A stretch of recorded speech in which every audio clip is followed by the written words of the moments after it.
My name is Heidi Green. I am 32 years old, and the captain's uniform I'm wearing today isn't for a parade. It is for combat in a place I never expected to be family court. My father, the wealthy man sitting on the other side of the aisle in a shiny Italian suit, just turned to his young mistress and smirked when he saw my mother sitting curled up alone, without a lawyer. He thinks his money has finally crushed her. But that smile vanished the exact moment the heel of my military boot struck the hardwood floor with a sharp, steel-like clack. I stood at attention, looked the judge dead in the eye, and declared clearly, "Your Honor, I, Captain Heidi Green, will be representing her." My father calls me a useless tin soldier because I don't know how to make money like he does. But he forgot one thing. The Army taught me how to hunt down enemies, and the file I am gripping in my hand right now contains secrets he thought were buried forever. Please comment justice and subscribe to the channel if you believe that no hard-working mother deserves to be betrayed. Here is how I taught my father a lesson about honor. The parking lot of the county court in Ohio was gray and freezing this morning, perfectly matching the color of my mother's mood. She sat huddled inside her 2010 Ford Taurus, the engine idling roughly. Her thin hands were clasped together so tightly that her knuckles had turned completely white. Mom was wearing a brown wool coat that was fraying at the shoulders, a coat I remember her buying on clearance at Walmart 5 years ago.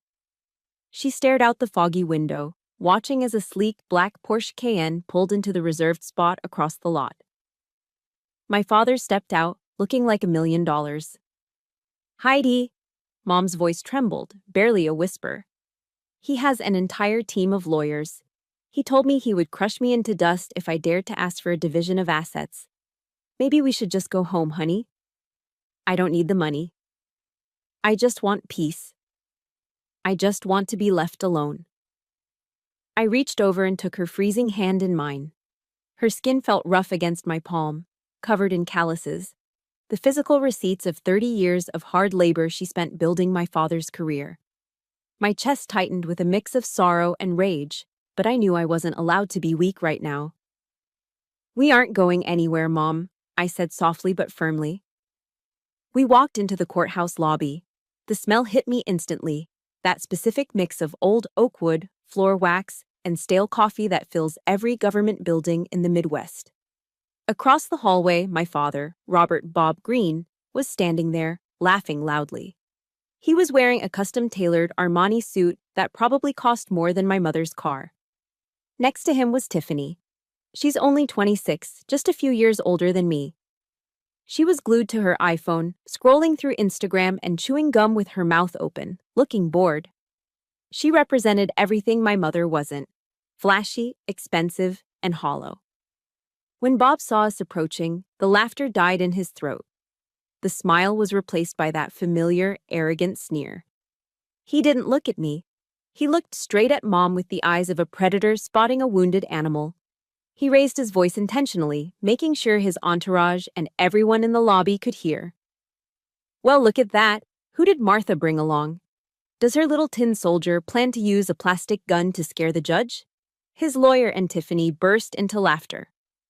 The sound echoed off the high ceilings like sharp knives, designed to stab right into my mother's self-esteem.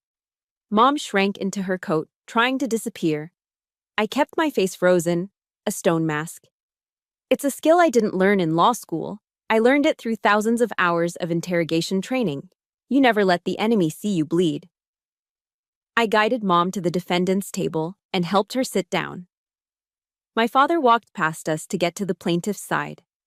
The smell of his expensive cologne was so overpowering, it was nauseating. He paused right behind my chair and leaned down, his lips close to my ear. He whispered, his voice dripping with condescension. "Heidi, wake up. This is the real world, not your little army barracks. In here, money talks. Honor? That's just garbage for losers. You'd better tell your mother to sign the waiver and get lost. If she's good, I might toss her a few bucks to survive the winter." He pulled back with a smug grin and sat down. Beside me, Mom's head was bowed low. Tears began to drop silently onto her battered handbag.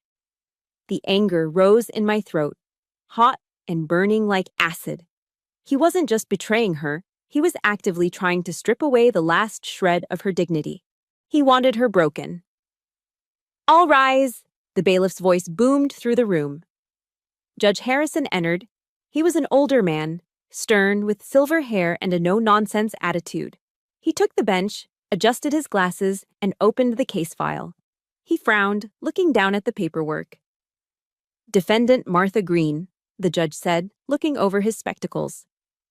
"I do not see a record of legal representation in your file. Do you intend to represent yourself today?" From the other table, I heard a stifled giggle. My father and Tiffany were leaning in, eager to watch the show. They were waiting for the moment my mother would stutter, collapse, and surrender. But that moment never came. I stood up. I didn't just stand. I snapped to attention. My military-issue dress shoes struck the heels together, creating a singular, sharp clack that cut through the murmuring of the courtroom.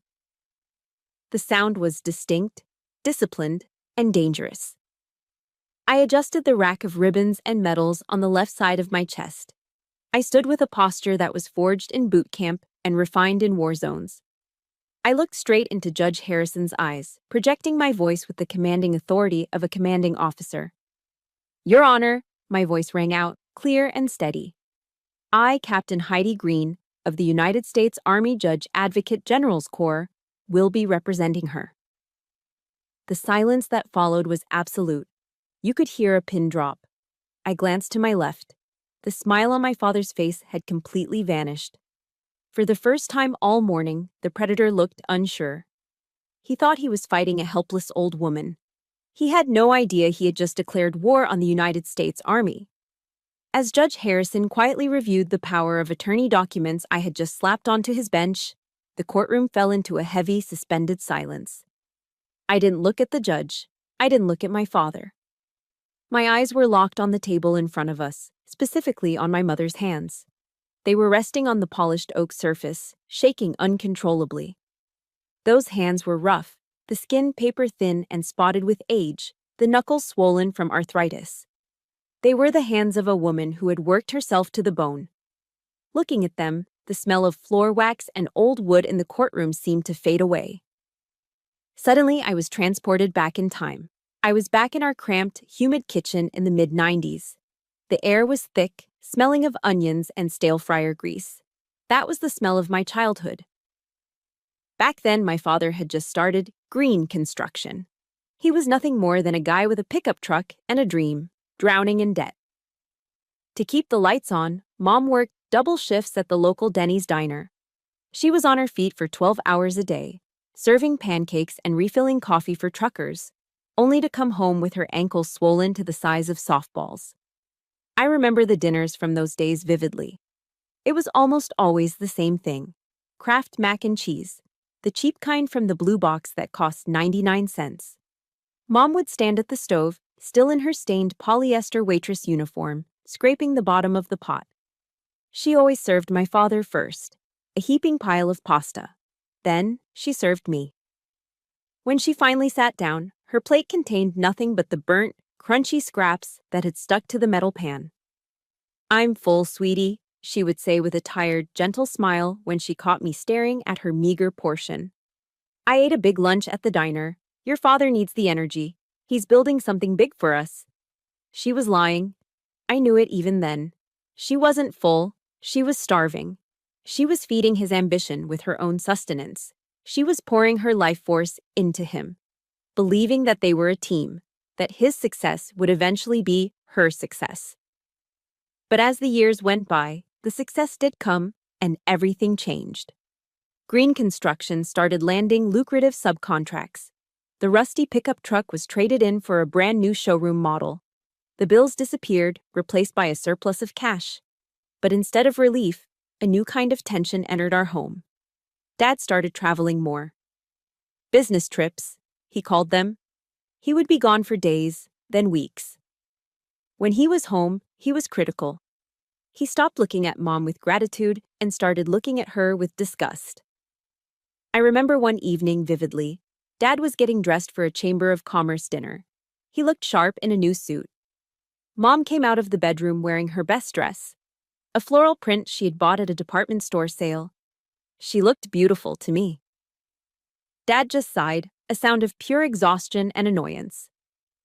Martha, look at you, he grumbled, adjusting his tie in the mirror without making eye contact.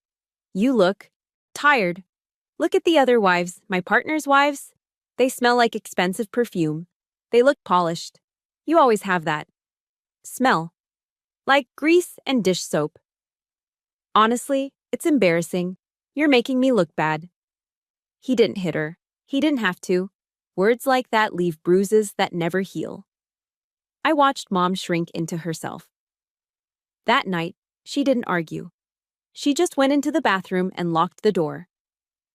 I sat outside in the hallway and listened to the water running. She was in the shower for an hour. She scrubbed her skin raw, turning it red and irritated, desperately trying to wash away the smell of labor that her husband had once been so thankful for. She didn't understand that he didn't hate the smell of grease. He hated the reminder of where he came from. She was a living artifact of his poverty, and he wanted to erase her. The ultimate betrayal, however, didn't happen in the kitchen or the bathroom. It happened on Christmas Eve. I was 18 years old, fresh out of Army boot camp. I had just come home on leave, exhausted but excited to sleep in my own bed and eat a real family meal. I walked through the front door expecting the smell of roast turkey and the sound of Christmas carols. Instead, I was greeted by the sound of my mother sobbing in the master bedroom. I ran upstairs, my heart pounding. Mom was sitting on the edge of the bed, holding a stack of papers.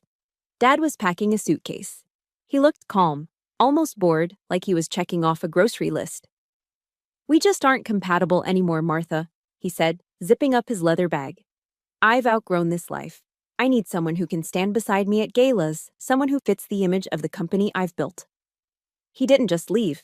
He handed her a divorce settlement he had drawn up himself, bypassing lawyers to save money.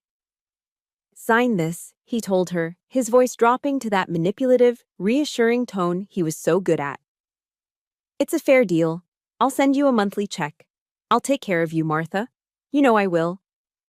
Don't get the courts involved. They'll just take all the money and fees.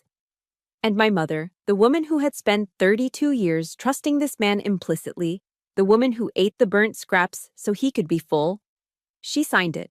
She believed him. Flash forward to today. I blinked, bringing myself back to the cold reality of the courtroom. The smell of frying grease was gone, replaced by the sterile scent of the law. I looked across the aisle. Tiffany was whispering something into my father's ear. She giggled, and her hand came up to cover her mouth. On her finger sat a diamond ring the size of a grape. I did the math in my head instantly. That ring cost at least $50,000. That was more than the value of the entire apartment my mother was currently renting. That ring was bought with the money my mother saved by clipping coupons. It was paid for by the double shifts at Denny's. It was polished with the sweat of a woman who was now being discarded like an old piece of furniture. It is a phenomenon sociologists call starter-wife syndrome. The woman supports the man through the struggle, builds him up, and manages the home so he can focus on his career.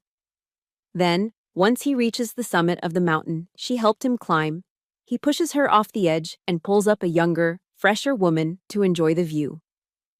Dad looked over at us again. He saw me staring at Tiffany's ring. He smirked and put his arm around her waist, a protective and possessive gesture he hadn't used with Mom in 20 years. If you are listening to this and you believe that a woman's sacrifice should be honored, not thrown in the trash, please hit that like button right now. Leave a comment saying, Team Mom if you stand with Martha. Let's show the world that loyalty still matters. My father whispered something to Tiffany, and they both looked at Mom with pity. Not empathy, pity. They thought she was pathetic. But they were wrong. I looked back down at my mother's hands. They were still shaking, yes. But they were the hands that had held me when I cried. They were the hands that had scrubbed floors and carried heavy trays. They were strong hands. My father had used the money, our family's money, to hire a shark of a lawyer to fight the woman who made him. He thought this was a game. He thought he could buy his way out of his past. He forgot that the little girl who watched her mother starve so he could eat had grown up. I wasn't just here to defend her. I was here to balance the scales. I wasn't asking for charity. I was here to collect a debt that was 32 years overdue. The courtroom recess was announced, and the heavy oak doors swung open. I watched my father strut out into the hallway, flanked by his legal team like a general leading a parade. He didn't look back at me. To him, I was invisible. Or worse, I was an embarrassment. My father, Robert Bob Greene, had always wanted a son. He needed a Robert Jr. to inherit the hard hat, the steel-toed boots, and the eventual empire of Greene Construction. He wanted a clone. Instead, he got me. When I was born a girl, his disappointment was quiet but palpable. But when I grew up and decided I didn't want to study business administration, when I told him I wanted to study law and join the army, that disappointment turned into open contempt. I remember the day I received my acceptance letter to law school. I was 22, beaming with pride, holding the envelope in the kitchen. He didn't even put down his newspaper. "I'm not paying a single red cent for that," he had declared, his voice flat and final. "Lawyers are parasites, Heidi. And the army? That's for people who aren't smart enough to make it in the real business world. You want to be a little tin soldier? Fine, go play dress up.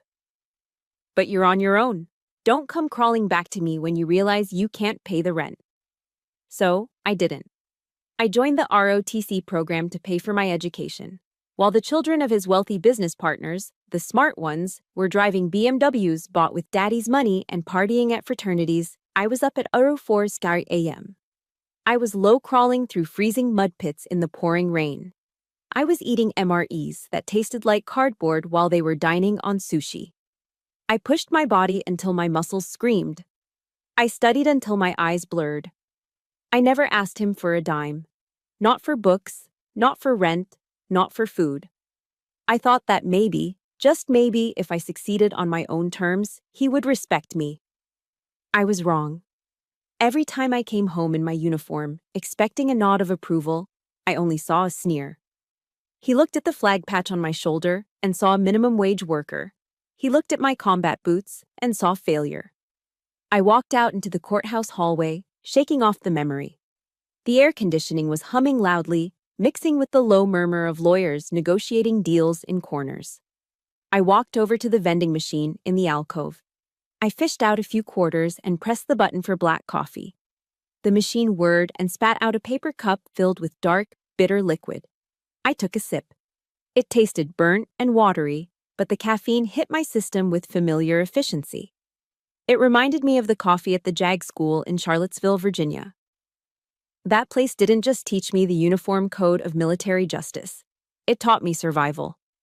My father thinks the law is a series of loopholes designed to protect his profit margins. He thinks a contract is just a suggestion. But at the Judge Advocate General's Legal Center, I learned that the law is the only thing standing between civilization and chaos. I learned to keep my head cool when the world was literally exploding around me.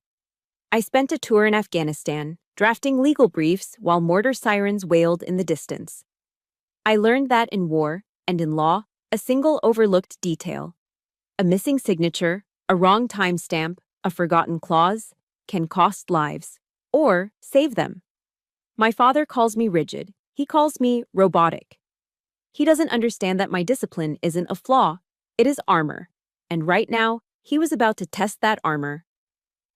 Enjoying that swill? I turned.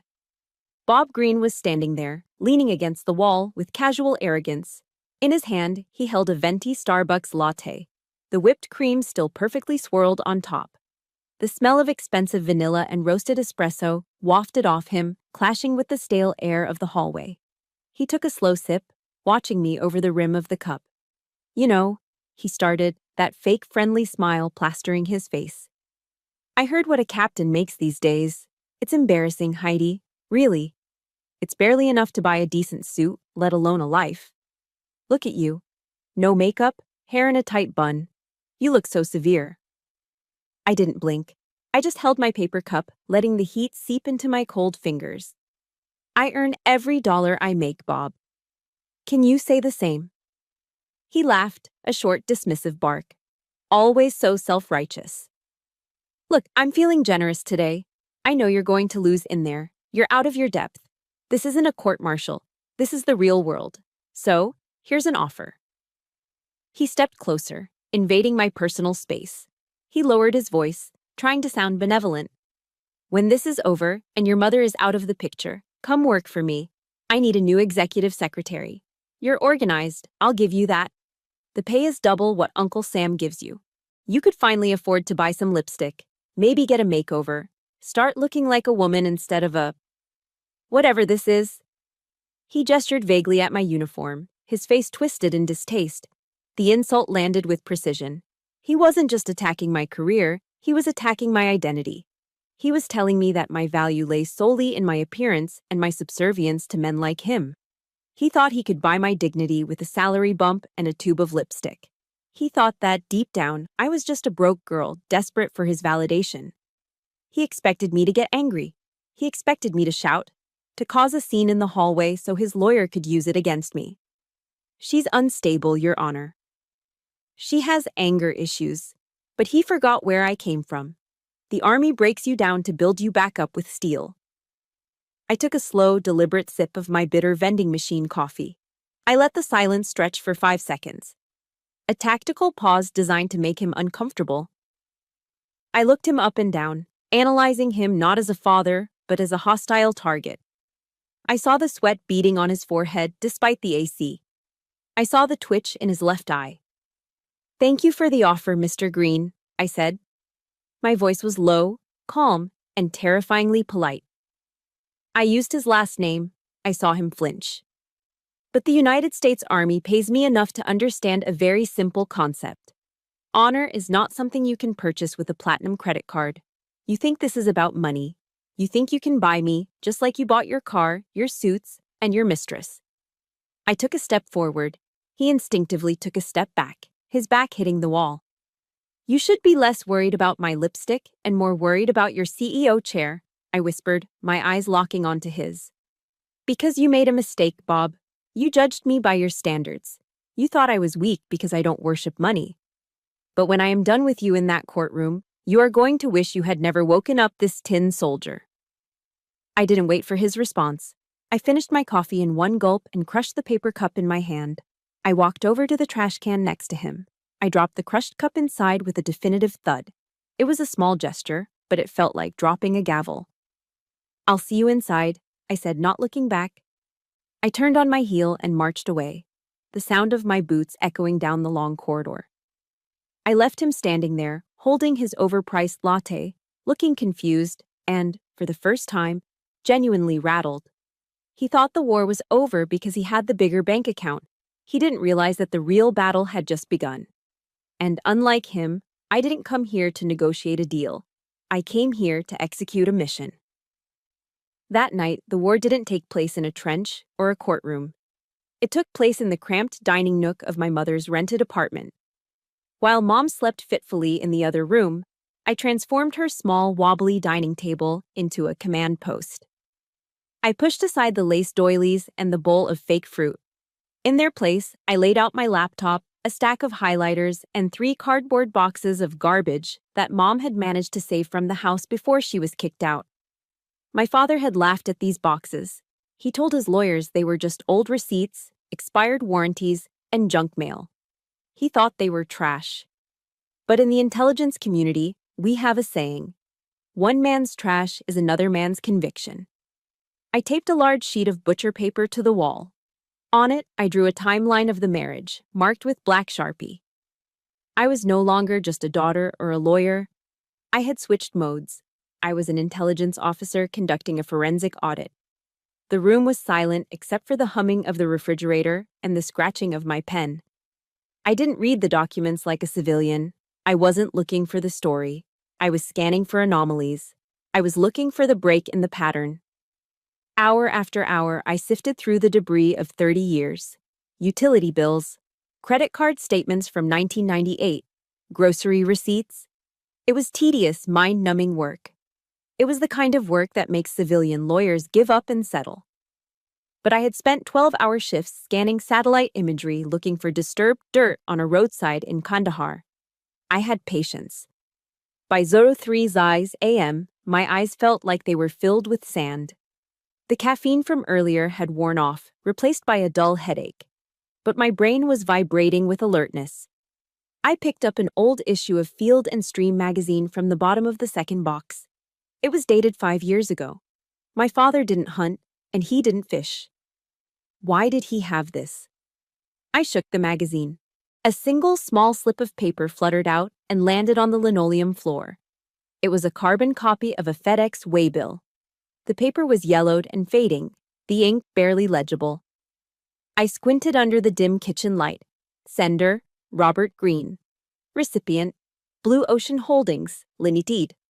Location, Georgetown, Cayman Islands. My heart skipped a beat.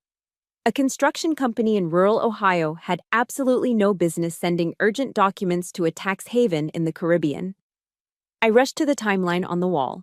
I checked the date on the FedEx receipt against my father's business travel calendar. May the 14th. On the calendar, it was marked as SE Region Builders Conference, Miami. I checked the next year. Another trip to Miami. Another FedEx receipt found in a stack of old bank statements, this time for a P.O. box in the Caymans. The pattern emerged from the chaos like a flare in the night sky. Miami wasn't the destination. Miami was the gateway. He was flying to Florida ostensibly for work, but he was using it as a jump-off point to move assets offshore. He was funneling money out of the country right under Mom's nose. I didn't sleep. As the sun began to rise, painting the sky a bruised purple, I opened my laptop. This was where being a federal officer gave me an advantage that Bob's expensive strip mall lawyers didn't anticipate. They were playing by local civil court rules. I was playing by federal rules. I drafted a federal subpoena. I didn't target the Cayman accounts directly. That would take months of international treaties and red tape. Instead, I targeted the intermediary bank in Miami that was listed on the wire transfer codes I found on the back of the FedEx slip. My father's lawyers were lazy. They were arrogant. They assumed my mother was just a country bumpkin who wouldn't know the difference between a 401k and a routing number. They hadn't scrubbed the metadata. They hadn't shredded the paper trail because they didn't respect their opponent. I attached my credentials to the digital subpoena. Captain, JAG Corps. This wasn't a request. It was a demand backed by the full weight of the United States government. When I clicked send, I felt a physical jolt of electricity run down my spine. It wasn't just satisfaction. It was the distinct, cold thrill of locking a target into a weapon system. This wasn't a warning shot. This was the coordinates for a precision airstrike. I waited. 2 days later, the encrypted file arrived in my inbox. I sat at the same kitchen table, Mom sitting across from me drinking herbal tea. She looked frail, her eyes swollen from crying. "Did you find anything, Heidi?" she asked softly. "Maybe we should just take the settlement offer. He said he'd give me $20,000. "Don't take the settlement, Mom," I said, my eyes glued to the screen. The PDF opened. As I scrolled through the transaction history, the blood drained from my face. It was worse than I thought.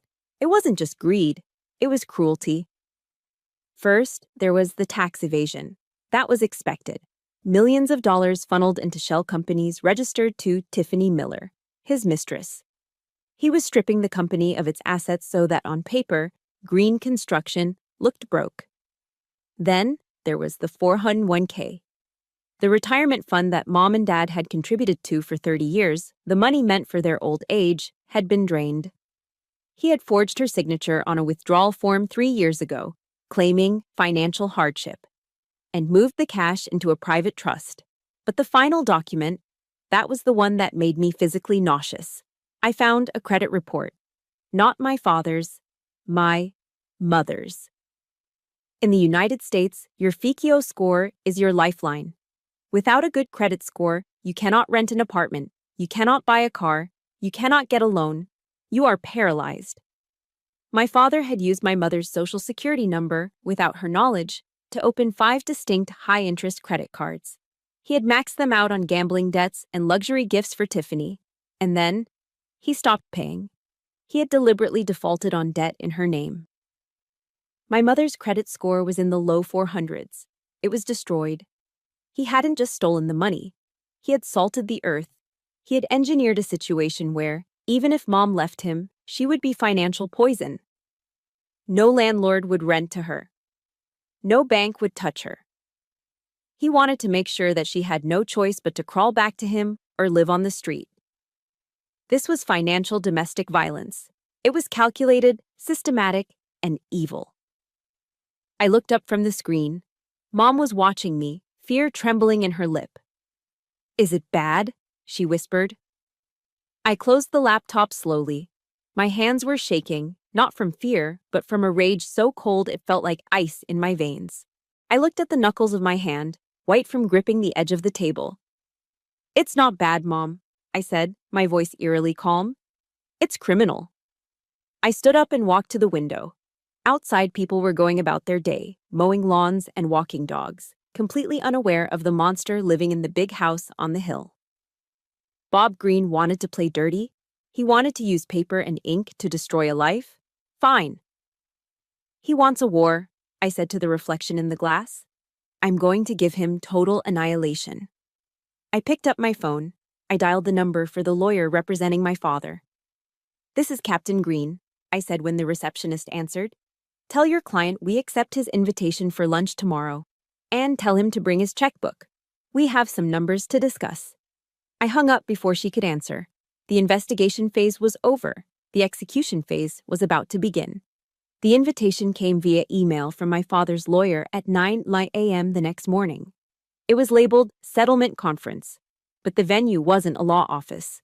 It was the Capitol Grill. For those who don't know, the Capitol Grill is where the city's power players go to eat. It's a place of mahogany paneling, white tablecloths, and dry-aged steaks that cost more than my mother's weekly grocery budget. "I don't want to go, Heidi," Mom said, her hands trembling as she clutched her purse.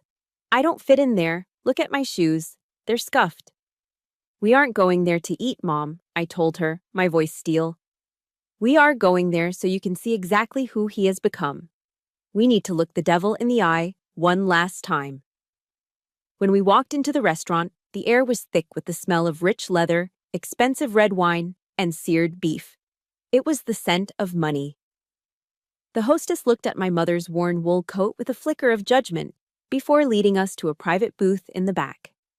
My father and Tiffany were already seated. They looked like royalty holding court. A bottle of Silver Oak Cabernet Sauvignon, retail price about $200, sat open on the table, already half empty. Tiffany was wearing a low-cut dress that was far too revealing for a lunch meeting, her neck dripping in gold jewelry. She was laughing loudly at something my father said, her hand resting possessively on his forearm. The moment we arrived at the table, the laughter stopped. My father didn't stand up. He didn't offer a greeting. He didn't even gesture for us to sit. He just jerked his chin toward the empty chairs opposite him, as if he were granting permission to beggars to rest their legs. "Sit," he grunted. I pulled out a chair for Mom. She sat down, keeping her coat on, looking small and terrified against the plush leather booth. My father was in the middle of eating bone-in ribeye. He picked up his steak knife and sawed into the meat. It was cooked rare. I watched the red juice pool on the white porcelain plate, mixing with the dark steak sauce. "Let's cut the crap and get straight to the point," Bob said, shoving a piece of meat into his mouth. He chewed slowly, staring at Mom with open contempt. "I don't have time to play games in court with your little toy soldier daughter. I have a business to run, so here is the final offer." He reached into the breast pocket of his suit jacket and pulled out a personal check. He didn't hand it to Mom. He slapped it onto the table and slid it across the tablecloth with his finger like he was tipping a waitress. I looked at the number. $20,000. $20,000. That was his price for 32 years of marriage. That was his valuation of the woman who had birthed his child, cooked his meals, and nursed his ego when he was a nobody. "Take that money," he said, pointing at the check with his knife. "Buy yourself some new clothes, maybe fix your teeth. Go take a cruise or something, and then get the hell out of my life. Stop listening to Heidi. She's just trying to make a name for herself. You're old, Martha. Don't try to fight for things you didn't earn. You should be grateful I'm giving you anything at all." My blood ran cold. The Rolex Submariner on his wrist cost more than the check lying on the table. Mom stared at the piece of paper. Her lips parted, but no sound came out. She looked like she had been slapped. Then Tiffany decided to speak. She swirled her wine glass, looking at the crimson liquid, a bored expression on her heavily made-up face. Honestly, Martha, she drawled, her voice high and grating. You should really just take it. Bob is being way too generous. I mean, look at you. You're tired. You're past your prime. She took a sip of wine, her eyes flashing with malice. You haven't contributed a dime to his success in years. You've just been living off him like a parasite, a leech. What do you even need more money for? At your age, are you saving up for a coffin? Because frankly, that check is enough to bury you comfortably. The table went silent. Even the ambient noise of the restaurant seemed to drop away. Did she just ask my mother if she was saving for a coffin? Bob chuckled. It was a low, nasty sound. He found it funny. He was smiling at his mistress, proud of her cruelty. That was the breaking point. Mom let out a sob, a ragged, choked sound of pure humiliation. She covered her face with her hands, her shoulders shaking violently. I didn't think. I reacted. I stood up so fast my heavy oak chair toppled backward and crashed onto the floor with a deafening boom. Every head in the restaurant turned toward us. I grabbed the glass of ice water sitting in front of me. In one fluid motion, I threw the contents straight into Tiffany's face. The water splashed across her expensive blowout, soaking her dress. The ice cubes hit her chest. Her mascara instantly began to run, turning her face into a smeared, black mess. She shrieked, jumping up and knocking over the $200 bottle of wine. You crazy bitch, she screamed. Shut your mouth, I roared. My voice wasn't the voice of a lawyer. It was the voice of a captain on a drill field. It commanded absolute silence. Tiffany froze, her mouth hanging open, water dripping from her chin. I leaned across the table. I placed my hands flat on the white tablecloth, right next to the bloody steak plate, and lowered my face until I was inches away from my father's nose. The smell of his cologne mixed with the smell of fear. Yes, for the first time, I saw genuine fear in his eyes. I lowered my voice to a whisper, a terrified, lethal whisper that is far scarier than shouting. $20,000, I hissed. You think my mother is that cheap? You think you can buy 30 years of loyalty with the spare change in your pocket? Bob tried to lean back, but he was trapped in the booth. Now, Heidi, calm down. You listen to me, Bob. I cut him off, my eyes boring into his soul. You are going to pay for every single tear she shed today. And you aren't going to pay with money. You're going to pay with everything. Your reputation, your company, your freedom. I promised you a war, but you just signed a suicide note. I picked up the check. I held it up so he could see it clearly. I ripped it in half, then in quarters. I dropped the confetti-like pieces onto his half-eaten steak. Enjoy your lunch, I said. And save your appetite, because I'll see you in hell. I turned to Mom. Come on, Mom, we're leaving. This place stinks of trash. I helped my mother up. She was still crying, but she held my arm tightly. We walked out of the Capitol Grill with our heads held high, leaving Tiffany screaming at the waitstaff for a towel and my father sitting in stunned silence, staring at the torn pieces of paper melting into his meat sauce. I felt a surge of adrenaline, a victorious rush. But as we stepped out into the cool afternoon air, I didn't know that the stress of that lunch had already done irreversible damage. I didn't know that the war I had just declared was about to take a casualty before the sun even went down. The drive home from the Capitol Grill was silent. My mother stared out the passenger window of the taxi, her face pale, her hands still trembling from the adrenaline of the confrontation. I thought the worst was over. I thought the humiliation was the weapon. I was wrong. The humiliation was just the distraction. The real weapon was much quieter and far more deadly. We got back to the apartment around 8 p.m. Mom said she felt tired. She complained of a dull ache in her left arm and a tightness in her jaw, but she dismissed it as stress. I just need to sleep, Heidi, she said, shuffling toward her bedroom. That lunch, it took everything out of me. 10 minutes later, I heard a crash. I ran into the hallway. Mom was on the floor, clutching her chest, gasping for air like a fish out of water. Her skin had turned a terrifying shade of gray. Mom! I screamed, sliding across the floor to her side. Chest, elephant, sitting on. She wheezed, her eyes wide with primal terror. I didn't panic. Panic gets people killed. My army training kicked in instantly. I pulled my phone out and dialed 911. Emergency, what is your location? 3442 Oak Street, apartment 4B, 58-year-old female, suspected cardiac arrest. I am starting CPR. I put the phone on speaker and positioned my hands over her sternum. Stayin' alive. That's the rhythm they teach you. Push hard, push fast. I pumped her chest, counting out loud, ignoring the sickening crunch of cartilage. Come on, Mom. Stay with me. Don't you dare leave me. Not like this. The sirens cut through the night air, getting louder and louder until they drowned out my own counting. Then came the heavy footsteps of the paramedics, the static of radios, the chaotic flash of red and blue lights bouncing off the cheap apartment walls. They loaded her onto the gurney, hooked her up to monitors that beeped frantically, and rushed her out. I jumped into the back of the ambulance, holding her hand. It was ice cold. Hold on, Martha, I whispered, pressing her hand against my cheek. We're going to be okay. We arrived at County General Hospital. The emergency room was chaos, a whirlwind of shouting doctors, beeping machines, and the sharp chemical smell of antiseptic that sticks to the back of your throat. They wheeled Mom behind the double doors of the trauma unit. I was stopped by a nurse. Ma'am, you have to stay here. Go to the registration desk. I stood there for a second, watching the doors swing shut, swallowing the urge to fight my way in. I took a deep breath, wiped the sweat from my forehead, and walked over to the triage desk.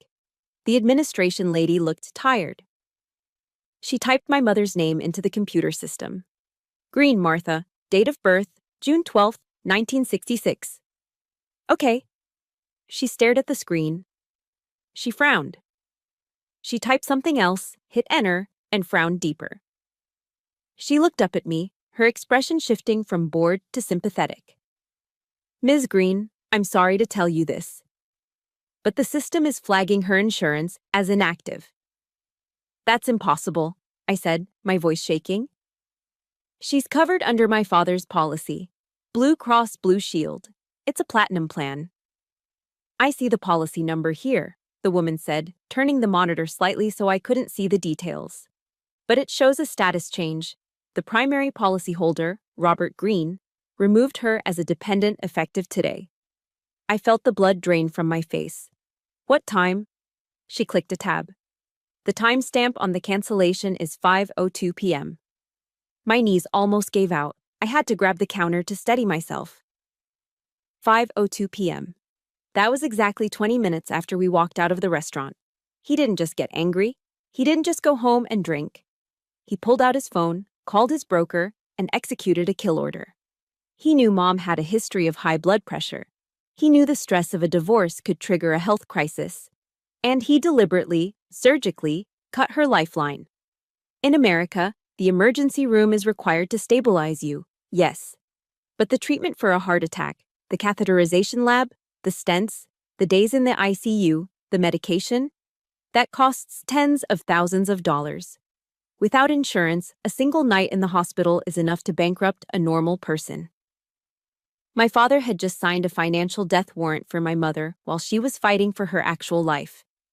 My phone buzzed in my pocket. I pulled it out.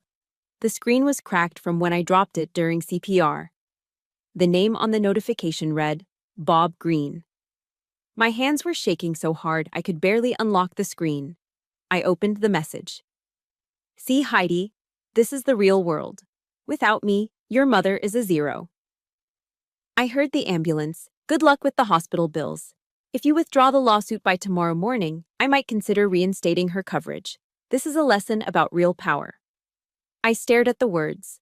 The cruelty was so absolute, so calculated, it didn't feel human. He wasn't a father. He wasn't a husband. He was a terrorist. He was holding my mother's beating heart hostage to save his bank account. I looked up. Through the glass partition of the waiting room, I could see the doctors working on Mom. They were intubating her. A tube was going down her throat to breathe for her. She looked so small, so fragile. If you are listening to this and your blood is boiling right now, If you believe that using a sick woman's life as leverage is the act of a monster, please hit that like button. Leave a comment saying, "No mercy," if you think I should take him down. I need to know you've got my back. I gripped my phone. I squeezed it until my knuckles turned white, until the glass screen protector splintered under the pressure of my thumb. Tears dried up instantly. The fear I felt in the ambulance evaporated. In its place, a cold, dark fire ignited in the center of my chest. It was the same feeling I had before a combat patrol. Focus, clarity, lethality. I thought about the soldier's creed. We recited it every morning in basic training until it was burned into our DNA. I will always place the mission first. I will never accept defeat. I will never quit. I will never leave a fallen comrade. My mother was my fallen comrade. She had taken bullets for me her whole life. She had starved so I could eat. And now, she was lying on that table because of enemy fire. "Okay, Bob," I whispered to the empty waiting room, my voice sounding like gravel. "You want to play God? You want to decide who lives and who dies based on a signature." I looked at the text message one last time before taking a screenshot.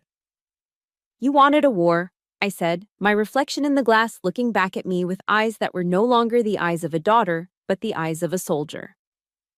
"I'm going to bring the war to your front door, and this time, there will be no prisoners."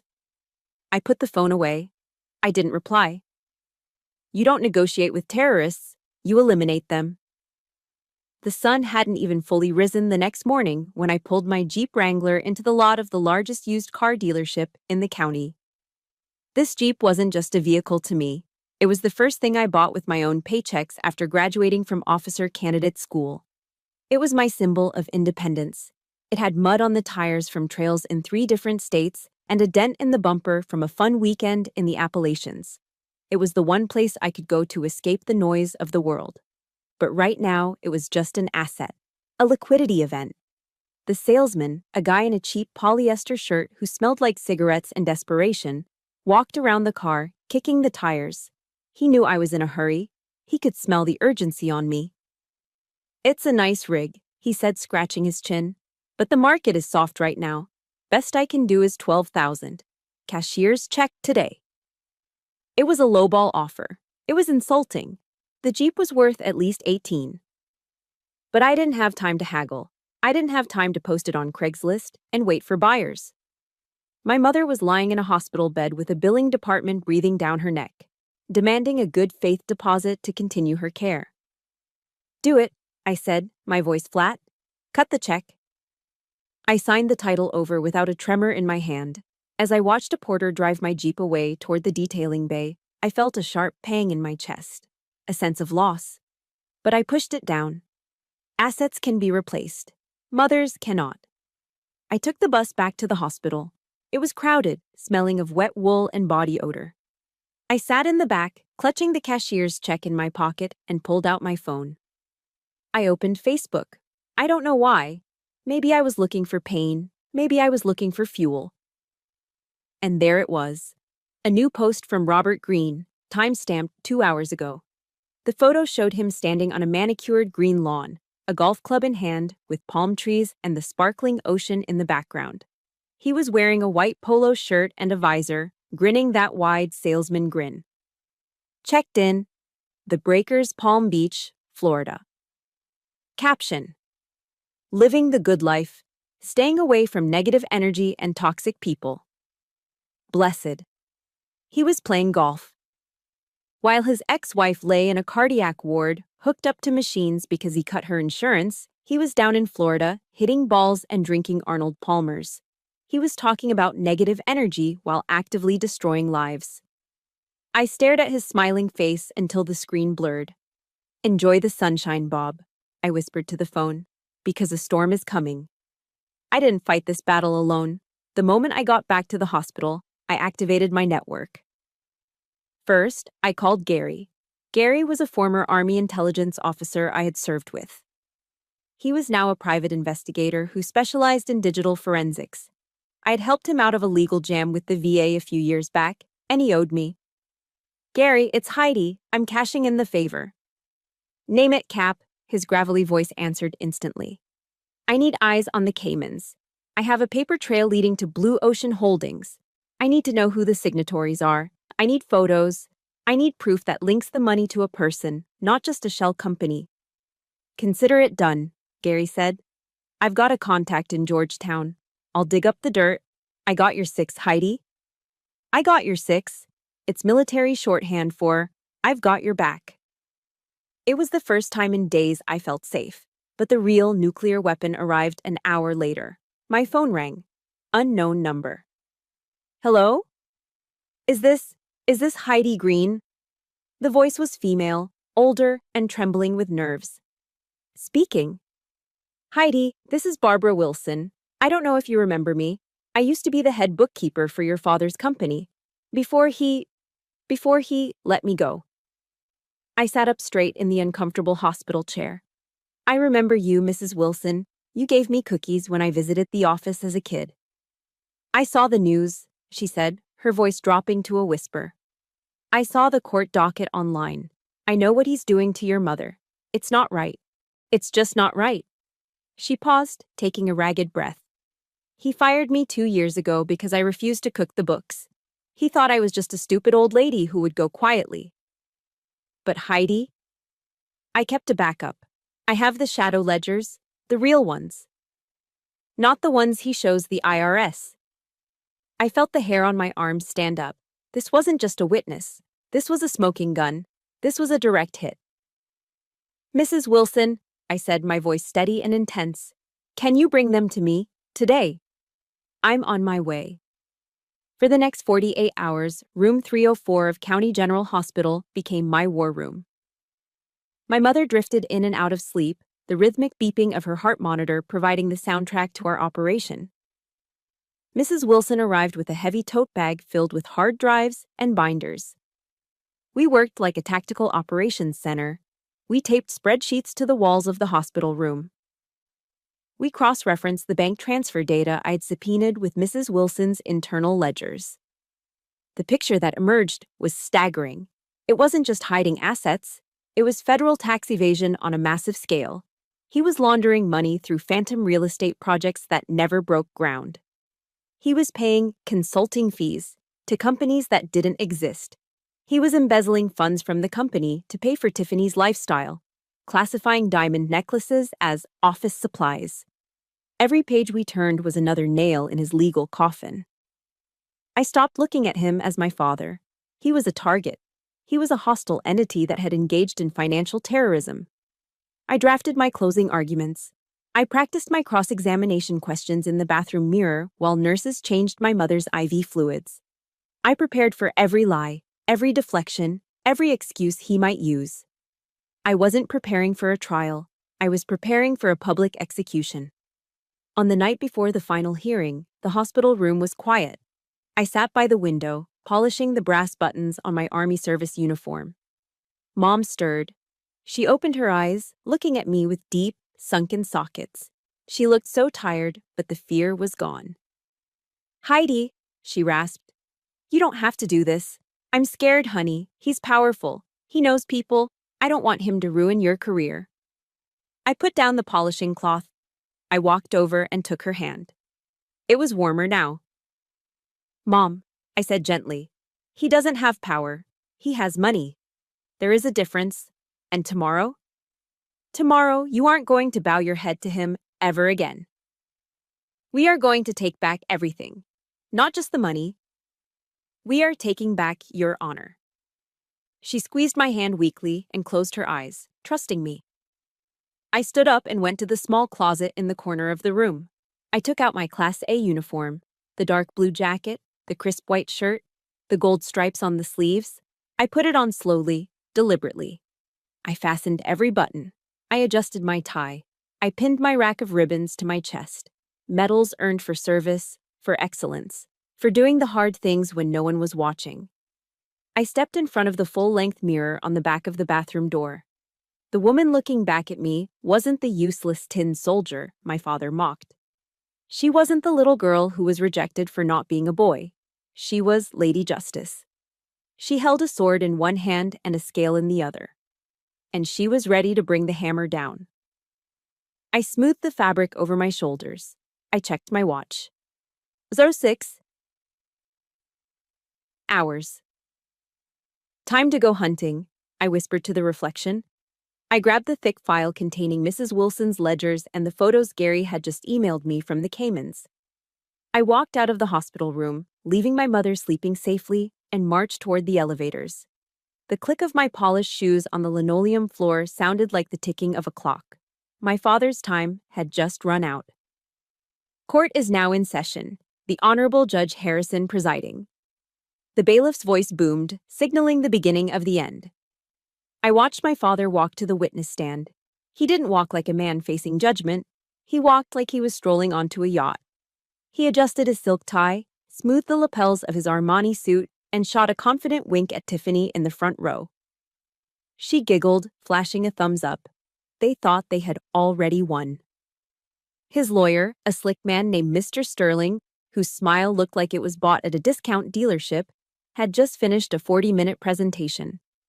It was a boring, pitiful sob story about how Green Construction was suffering from market volatility, claiming my father was barely scraping by and had zero liquid assets to split with my mother. It was a good performance, but now it was my turn. Your witness, Captain Green, the judge said, looking at me with a mixture of curiosity and skepticism. I stood up. I didn't bring a stack of papers. I brought a single thin sheet of yellow legal pad paper. I walked to the podium, placing my hands on the wood. Mr. Green, I began, my voice deceptively soft. You have just sworn under oath to tell the truth, the whole truth, and nothing but the truth. Is that correct? I did, Bob said, leaning back comfortably in the chair. And you have stated to this court, under penalty of perjury, that the financial affidavit you submitted, listing your total assets at less than $100,000, is accurate and complete? Bob smiled, that condescending smirk that used to make me feel small. That is correct. The economy has been tough, sweetheart. I'm a law-abiding citizen. I've declared everything I own. Click. The trap was set. He had just committed perjury on public record. I see, I said, stepping away from the podium. I started to pace slowly in front of the witness stand, like a shark circling a swimmer who doesn't know there is blood in the water. Then how do you explain your travel schedule, Mr. Green? According to your company credit card statements, you have visited Miami, Florida, 12 times in the last 18 months. Bob shrugged. I have business partners in Miami. Networking, it's part of the job. Networking, I repeated. And these trips? They were fully paid for by the company? First-class flights? 5-star hotels? Of course, you have to spend money to make money.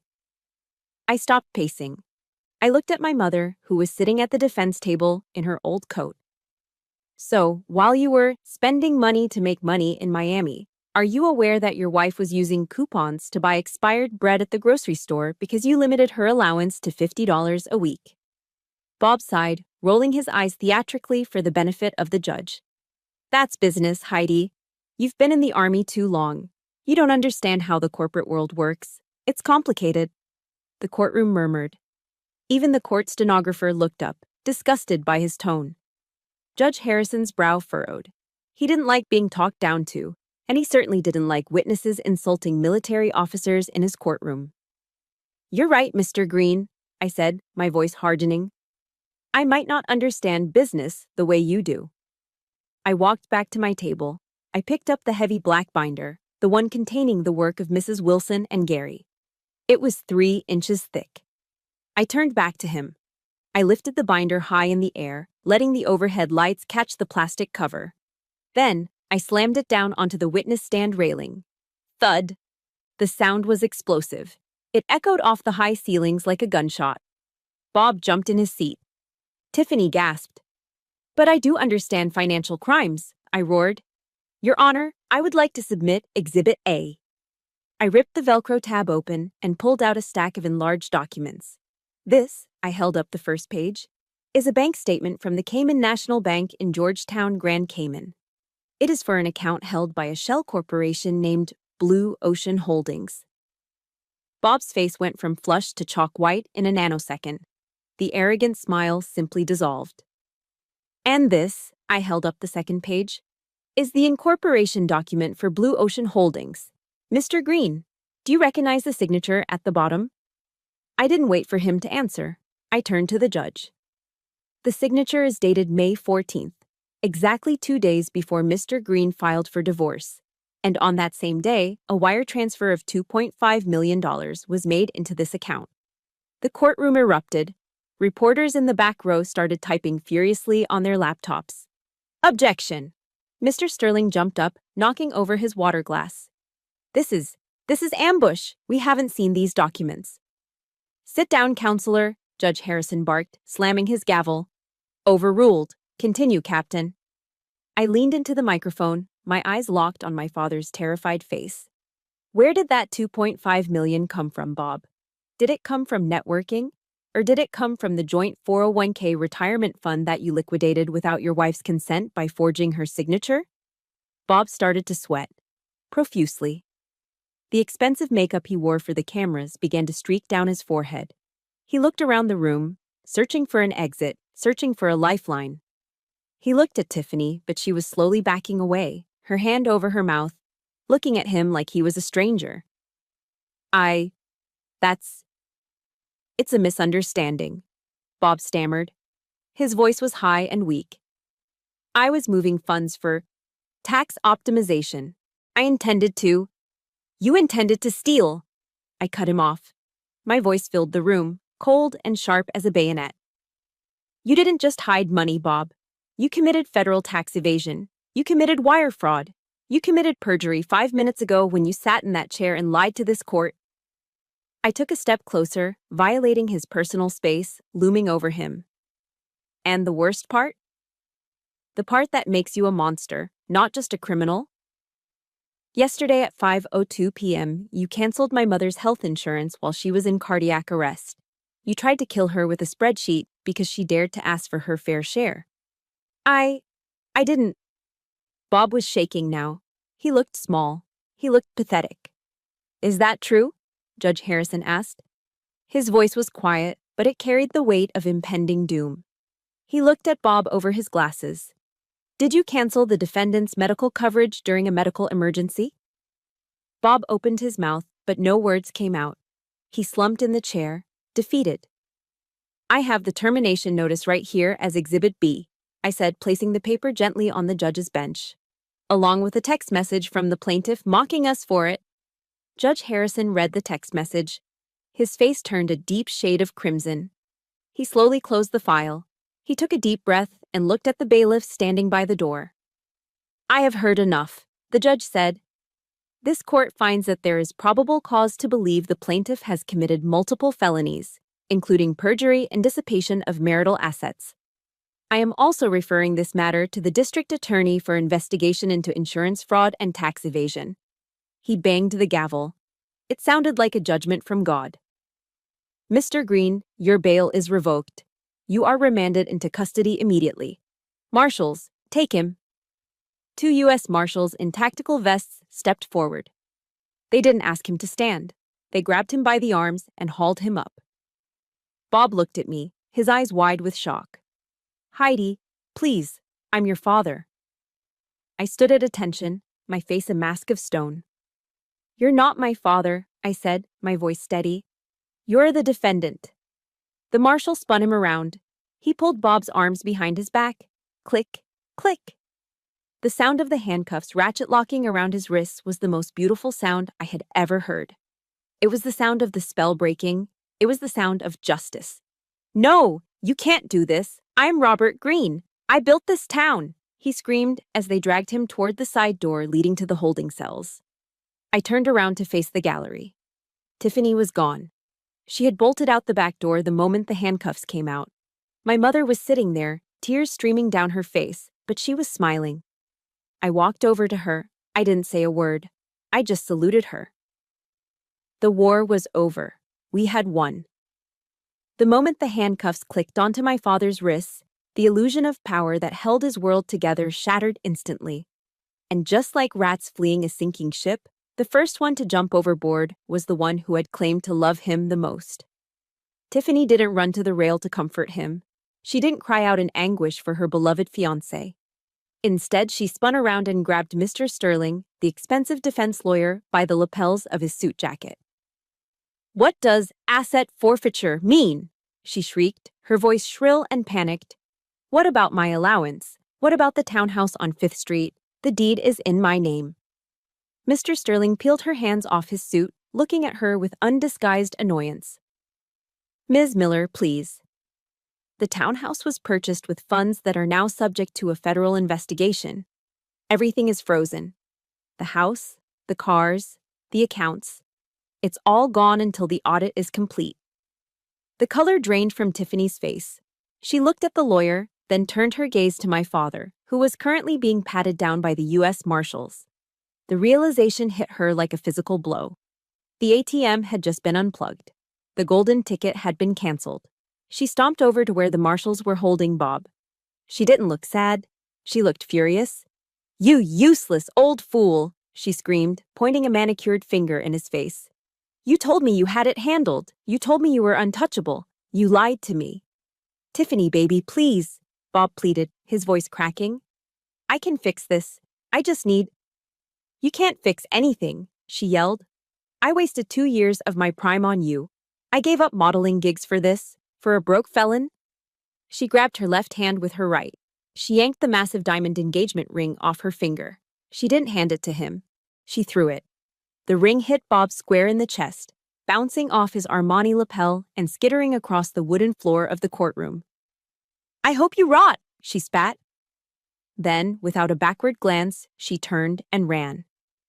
The sound of her high heels clicking frantically against the floorboards faded as she burst through the rear doors, running away from the man she had promised to marry, running away from the wreckage, desperate to find a new host before her own bills came due. My father watched the door swing shut. His shoulders slumped. The devastation on his face wasn't just about the arrest. It was the crushing realization that his entire life, his love, his status, his pride, had been nothing more than a transaction. I turned my attention to the person who actually mattered. "Come on, Mom," I said softly. I helped my mother stand up. She was crying, but these weren't the tears of humiliation she had shed at the restaurant yesterday. These were tears of release. The tension that had held her body rigid for decades was finally leaving her muscles. We stood there as the marshals began to lead my father out. They had to walk him right past our table to get to the holding cells. The procession slowed down as they neared us. Bob stopped. The marshal gave him a nudge to keep moving, but Bob planted his feet. He looked at Mom. Then, he looked at me. For the first time in my life, I didn't see the giant who built skyscrapers. I didn't see the tyrant who controlled the household with a checkbook. I saw a small graying man in a wrinkled suit, hands bound behind his back, terrified of what lay ahead. He looked old. "Heidi," he whispered. His voice was trembling. I didn't think you could do it. I didn't think you had it in you." I looked at him. I felt a strange emotion welling up in my chest. It wasn't hate. I had burned through all my hate in the last 48 hours. It was pity. I reached up and adjusted the brim of my service cap, ensuring it was perfectly straight. I looked him in the eye, not as a daughter seeking approval, but as an officer addressing a defeated adversary. "That was your mistake," I said calmly. "You underestimated the women of the Green family. You thought we were weak because we were kind. You forgot that kindness isn't a lack of spine." I can make this right," he stammered, desperation creeping in. "Heidi, tell them, I'm your dad." I shook my head slowly. "My father died a long time ago, the day he chose money over his family," I said. "You're just a defendant now. Goodbye, Robert." I used his first name. It severed the last thread connecting us. His eyes widened as the weight of that rejection landed. The marshal grabbed his arm. "Let's go, Mr. Green." They dragged him away. I watched until the heavy metal door clicked shut behind them, sealing him into the darkness he had created for himself. "Let's get out of here," I said to Mom. We walked down the long center aisle of the courtroom. I pushed open the double doors and we stepped out onto the front steps of the courthouse. The afternoon sun hit us instantly, warm and bright. The air smelled of rain on hot asphalt, the scent of a summer storm that had finally passed. Above us, the American flag on the courthouse pole snapped in the breeze, the red, white, and blue vibrant against the sky. Mom stopped. She closed her eyes and took a deep, shuddering breath. She filled her lungs completely, as if she were breathing for the first time in 32 years. "It's over," she whispered. "It's over, Mom," I said. She turned and hugged me. It wasn't a gentle hug, it was a desperate, bone-crushing embrace. She buried her face in the shoulder of my uniform and sobbed. "Thank you, Heidi. You saved my life. You really saved my life." I held her tight, staring out at the parking lot. I stroked her hair. "I've got you, Mom. I've always got you." We had won. Mom would get half of the true assets, the ones we uncovered. She would be secure, she would be safe. But as I stood there, I felt a hollow ache in the center of my chest. There is no joy in sending your own father to prison. There is no celebration in destroying your family tree, even if the roots are rotten. Justice had been served, but justice is a bitter medicine. It tastes like blood and regret. It was necessary, absolutely necessary. But it left a scar that I knew I would carry for the rest of my life. "Captain Green! Captain Green!" A voice called out from the bottom of the steps. It was Mr. Sterling, Bob's lawyer. He was jogging toward us, sweating, his tie loosened. "Wait up!" he panted. "Look, my client, he's willing to talk. Maybe we can cut a deal before the district attorney gets involved. If you drop the fraud charges, he can sign over the Florida property immediately. Let's not be hasty, right? It's family." I let go of Mom and stepped in front of her. I looked down the stairs at the man who, just yesterday, had sat eating steak while my mother was humiliated. "Family?" I repeated, my voice ice cold. "Yesterday, you watched him throw a check at my mother like she was a beggar. You didn't talk about family then." "That was just strategy," Sterling stammered. "Save your strategy for criminal court, counselor," I said. "You aren't negotiating with a daughter anymore. You're negotiating with the relentless machinery of the federal government. My evidence is already with the DA. There are no deals. There is only the law." I turned away from him, dismissing him completely. I looked at Mom. Our ride is here. I waved down a yellow taxi that was idling at the curb. My Jeep was gone, sold to a stranger. Mom's Ford was dead in the driveway. We didn't own a car between us right now. But as I opened the taxi door for her, I felt richer than I had ever felt in my life. "Where to, ladies?" the cab driver asked as we slid into the back seat. Mom looked at me. "I don't know. Where do we go from here?" I smiled. It was the first genuine smile I had felt on my face in days. "First," I said, leaning back against the seat, "we are going to a steakhouse, a nice one. And we are going to order the biggest steaks on the menu, and we are paying full price. No coupons, no sharing." Mom laughed, a wet, teary sound. "And then?" she asked. "And then," I said, taking her hand, "we're going to find you a new house, a place with a garden, a place that smells like flowers, not grease, a place filled with respect." "Driver," I said, "take us to downtown." The taxi pulled away from the curb, leaving the courthouse, the lawyer, and my father in the rearview mirror. We merged into traffic, moving forward, driving straight toward the rest of our lives. 6 months have passed since the gavel fell. I drove my rental car down a winding gravel road on the outskirts of town. The late afternoon sun filtered through the oak trees, casting dappled shadows on the dashboard. I wasn't driving toward a courthouse or a hospital today. I was driving toward peace. I pulled into the driveway of a small white clapboard cottage. It wasn't a mansion. It didn't have marble floors or a 3-car garage, but it had a wide, welcoming front porch and a garden that was exploding with color. Pink and yellow roses climbed the trellis by the front door. Hydrangeas bowed their heavy blue heads along the walkway. For 20 years, my father had forbidden Mom from planting a garden like this. He called it cluttered and country. He wanted manicured lawns that looked like golf courses. Now, the air smelled like sweet nectar and damp earth.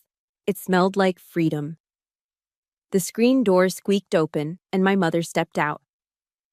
I actually had to blink for a second. The woman standing on the porch didn't look like the terrified, gray-faced victim I had defended in court. She looked 10 years younger. She was wearing a bright yellow floral dress that hugged her frame, and her hair, usually pulled back in a severe knot, was loose and soft around her shoulders. "Heidi!" she called out, waving a gardening trowel. She hurried down the steps, moving with a lightness I hadn't seen since I was a child. She hugged me, smelling of sunscreen and lavender soap. "Look at you, Mom," I said, pulling back to admire her. "You're glowing." "I feel good, honey," she beamed. "I really do. The garden club ladies are coming over tomorrow, so I have to get these weeds pulled. And on Thursday, I'm going ballroom dancing at the community center. Can you believe it? My feet still remember the steps." She laughed, and it was a genuine, full-throated sound. She had found the Martha she used to be before the money and the misery buried her. We sat on the front porch in wicker rocking chairs, drinking tall glasses of iced tea with lemon wedges. The wind chimes tinkled softly in the breeze. It was the kind of quiet afternoon that money can't buy. "Have you heard any news?" I asked, watching the ice melt in my glass. Mom's smile faded slightly, replaced by a look of calm acceptance. "I got a letter yesterday from the Federal Correctional Institution. My father had been sentenced to 5 years for tax evasion and wire fraud. The IRS had seized everything: the Porsche, the house, the accounts. Even the company name had been liquidated to pay off creditors. As for Tiffany, she had vanished before the ink on the arrest warrant was dry, rumored to be living in Miami with a car dealership owner twice her age. Mom reached into her pocket and pulled out a plain white envelope stamped with the prison's inspection seal. "He wrote to me," she said softly. I took the letter. The handwriting was shaky, stripped of its usual arrogant flourish. "Martha, I have a lot of time to think in here. I realize now that I was chasing a ghost. I thought money made me a man. I thought it made me invincible. But sitting in this cell, I realize I'm the poorest man on earth. I lost the only 2 people who ever actually loved me for me. I'm so sorry." I folded the letter and handed it back. "How does that make you feel?" Mom looked out at her rose bushes. She took a sip of tea. "It makes me feel sad for him," she said. "But I forgive him, Heidi." I looked at her, surprised. After everything he did? After the insurance? The insults? "I'm not forgiving him because he deserves it," she said, turning to look at me with eyes that were clear and strong. "I'm forgiving him because I deserve peace. Holding on to hate is like drinking poison and expecting the other person to die. I'm done drinking poison. I have a life to live." I stared at her in awe. I had spent years training for war, learning how to destroy enemies. But my mother, with her soft hands and floral dress, had mastered the hardest battle of all, the battle for her own soul. I looked over at the chair where my Army service uniform was hanging on a hanger. My bags were packed in the car. "I leave tomorrow at 0600, I said. "My orders for Germany came through. I'll be stationed in Stuttgart for 3 years. "I know," Mom said, her eyes getting a little misty. "I'm going to miss you. But you have a job to do." I stood up and walked over to my uniform. I ran my fingers over the fabric. "You know, Mom," I said reflectively. "Growing up, Dad always told me that our legacy was the business. He said legacy was about buildings, concrete, and bank accounts. He thought that because I didn't want that, I was a failure." I turned back to her. "But he was wrong. He left a legacy of rubble and shame. But you started with nothing. You worked double shifts. You sacrificed. And you raised a daughter who knows right from wrong." I choked up, my throat tight. I used to be ashamed that we were poor. But today, I am prouder to be the daughter of a waitress than the daughter of a millionaire. Your resilience is my inheritance, Mom. That's the real legacy. The sun began to dip below the horizon, painting the sky in shades of violet and gold. The crickets started their evening chorus. It was time to go. I stood up and put on my cover, my uniform hat. I smoothed my shirt. Mom stood up too. She looked small next to me, but her spirit filled the entire porch. You be safe over there, Heidi, she whispered, cupping my face in her hands. You make them respect you. I will, I promised. And you keep dancing. I walked down the steps to the gravel driveway. I opened the car door, but before I got in, I turned around. Mom was standing on the porch, framed by the climbing roses, bathed in the golden light of the setting sun. She wasn't a victim. She wasn't a starter wife. She was a survivor. She was the queen of her own castle. I stood tall. I brought my heels together. I raised my right hand to the brim of my hat in a slow, crisp, ceremonial salute. It wasn't a salute for a superior officer. It was a salute for the bravest warrior I had ever known. Mom smiled, tears streaming down her face, and waved her hand. I smiled back, lowered my hand, and got into the car. I started the engine and backed out of the driveway. As I drove away, watching her figure get smaller in the rearview mirror until she disappeared around the bend, I didn't feel heavy anymore. The war was over. The home front was secure. I turned the car onto the main road, heading toward the airport, toward Germany, toward the future. Mission accomplished. Looking back at this journey, I realized that my father's biggest mistake wasn't the fraud. It was his definition of wealth. He believed power came from controlling others and hoarding assets. But watching my mother bloom in her 60s taught me the real truth. True power is the courage to walk away from what hurts you, no matter how scary the unknown might seem. It is never too late to rewrite your story. You are not defined by the scars of your past or the balance in your bank account. You are defined by your resilience. If you are holding onto a painful past, let this be your sign. You are strong enough to let go and plant your own garden. Now, I want to hear from you. Have you ever had to stand up to a family member to protect your peace or defend a loved one? It is the hardest battle to fight, but sometimes it is the most necessary one. If you enjoyed watching Justice Be Served today, please hit that like button and subscribe to our channel. It truly helps us share more stories of truth and triumph. And do me a favor, leave a comment below saying, "New beginning," if you believe that the best revenge is simply living a happy, healthy life. Until next time, stay strong and take care of each other.